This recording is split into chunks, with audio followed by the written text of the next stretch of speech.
actually নীলাংকৰ Das এইবাৰ APSC পৰীক্ষাত ACS হিচাপে উত্তীৰ্ণ হৈছে সি আমাৰ কাৰণে এটা গৌৰৱৰ বিষয় আৰু এই গৌৰৱৰ বিষয়টোক লৈ পেলাই আমি আমাৰ ছাত্ৰ ছাত্ৰীবিলাকক আমি উৎসাহিত কৰাৰ কাৰণে আজি তেখেতক আমি আমন্ত্ৰণ কৰিছোঁ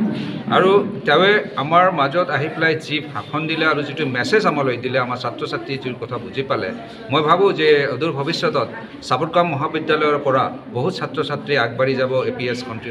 কমপ্লিট কৰাৰ কাৰণে বা আসাম পাব্লিক সাৰ্ভিস কমিশন পৰীক্ষাত উত্তীৰ্ণ হোৱাৰ কাৰণে তেওঁলোকে আগবাঢ়ি আহিব আৰু কিছুমান হয়তো ছাত্ৰ ছাত্ৰী ভাবিছিল যাম নে নাই কিন্তু তেখেতৰ যিটো ভাষণ সেই ভাষণৰ পৰা মই চিয়ৰ যে আমাৰ ছাত্ৰ ছাত্ৰী ওলাই আহিব আৰু হয়তো অদূৰ ভৱিষ্যতত চাপৰকামৰ পৰা আৰু আমি আসাম পাব্লিক সাৰ্ভিস কমিশনত উত্তীৰ্ণ হোৱা ছাত্ৰ ছাত্ৰী দেখিবলৈ পাম গতিকে